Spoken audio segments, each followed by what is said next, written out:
Yes, Team Cyprian, we are here again with our visitor Mukua, who we are going to talk about something that we saw. There was a certain guy online who was suggesting that Matiangi should run for presidency. And it's now a puzzle.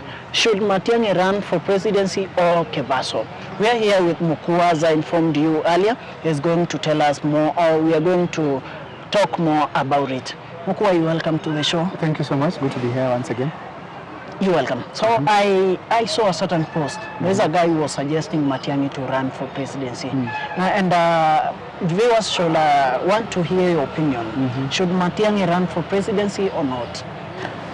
Okay, first of all, in everything that is happening right now politically in this country, I tend to go with the Gen Z constitution or Gen Z demands, because those demands were very clear, and I feel that if as a country we could have abided by what the Gen Zs and millennials were saying, by now we could be far. So let me just go to that point you just mentioned here. If you bring me Matiangi and Morara, it's like a day and a night. I'll completely go with Morara until to the end. You get this? Yeah. But without comparing him, Matiangi has his own rights to stand for any seat in this country, unless he's proven maybe not qualified, or maybe a constitution due to through some irregularities he cannot. But he has a right to vie for any seat in this country. Yeah. But in my case, I don't think that Matiangi is the leader we need here. People might be saying he had a track record. I think that Matiangi performed best among poor performers. Are you getting this? Yeah. He performed best among poor performers.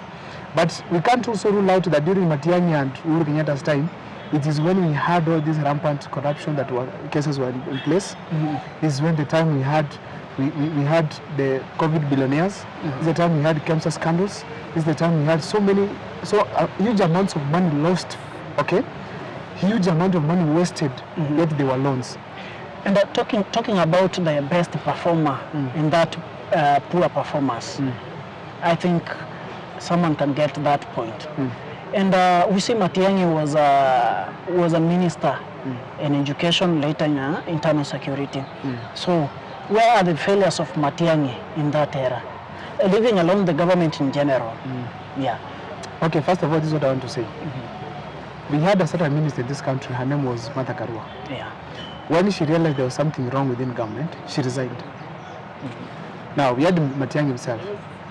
He could not be having the powers that the president had back then, okay? But he was very close to the former president, Uhuru Kenyatta. This is the time we had huge amounts of money being brought in the country in form of loans to do development. Yes, there were roads that were done, but I'm giving you an example of a road that was done by purely Kenyan money loan. Hakuna hata moja naweza sema such.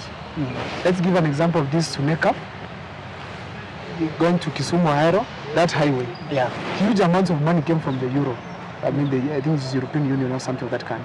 Yeah. Kenya gave some contribution to it, a very small contribution to the construction of that road. Yet now it's a loan itself, okay?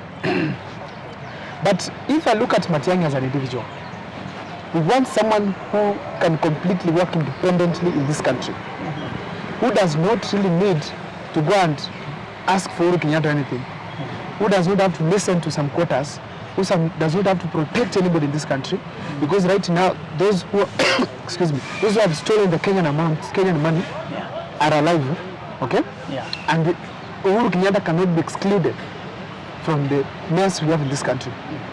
You cannot tell me Matiangi right now is the president of Kenya.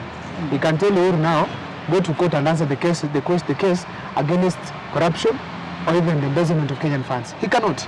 Therefore, he has not done anything wrong that I feel personally that Matiangi is not qualified. But you don't want someone with a baggage. You want a fresh person who comes to power to perform. But when I look at, sorry to cut you, when I look at the Gen Zs and millennial demands, okay, people even felt like after the dissolution of cabinet, Matiangi could have made his way back to government. Now, the Gen Zs gave very clear conditions that I think if they are adhered to, Matiangi will not be part of it. The reason why I'm saying is this. You can see Kithure Kindiki right now is serving. Kenyans, particularly the youths, are not happy with him. Why? This is the same person who was there when Kenyans were being shot in parliament buildings.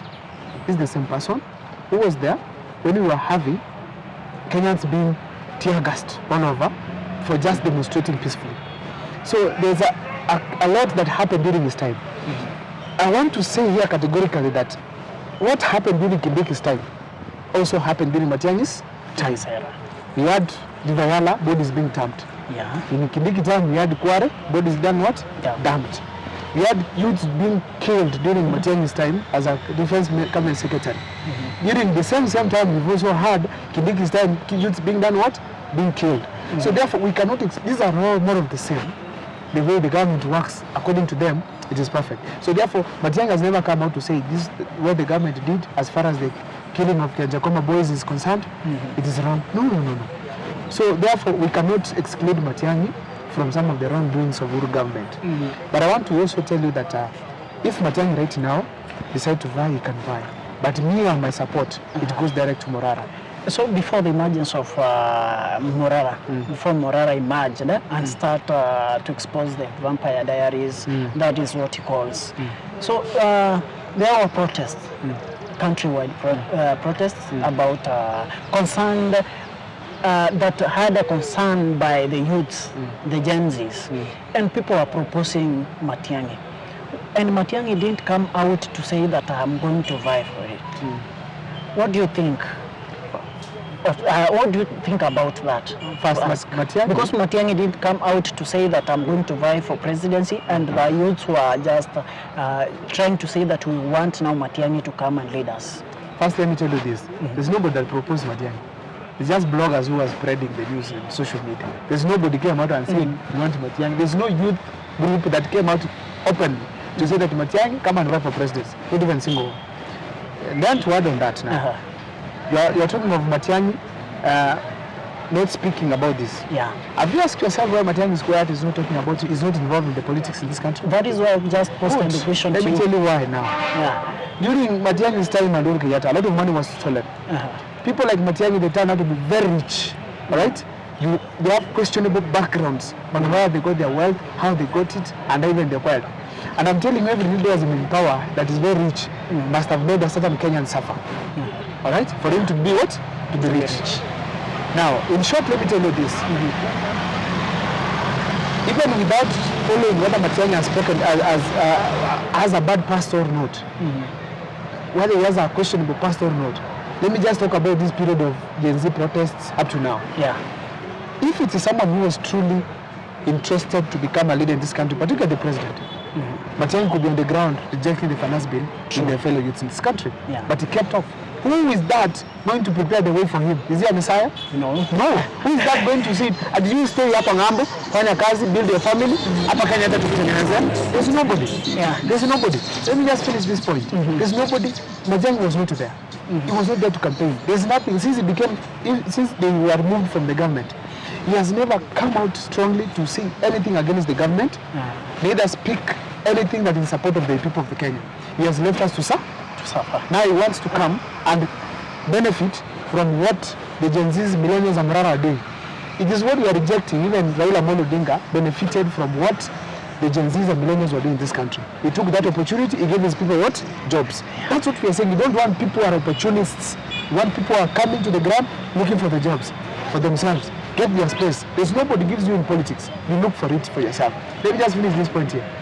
Matiang'i, as a leader, despite how powerful that post was, Matiang'i failed to unite the Kusi community. He failed. Why? Because of being egocentric. He did not develop Kisi the way he wanted. You know, you cannot unite people from being in power.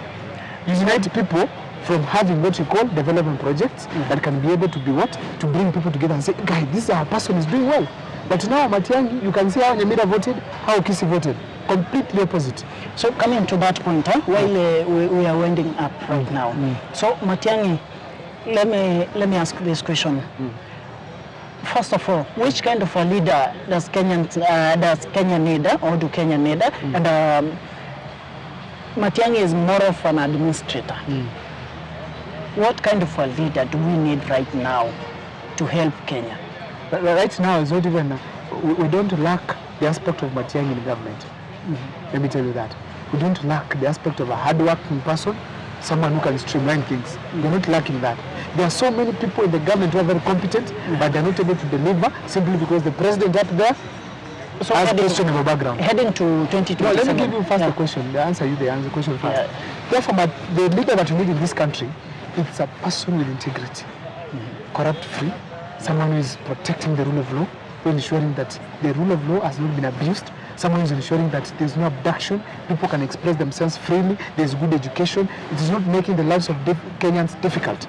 Someone who does not prioritize borrowing rather than production in this country. Yeah. So, and if you check from all these things, okay, we are not shortage of people who can do that. We only need somebody who has the integrity as a president of this country. Right, as we've just heard from friend Mokua here. See you in our next video.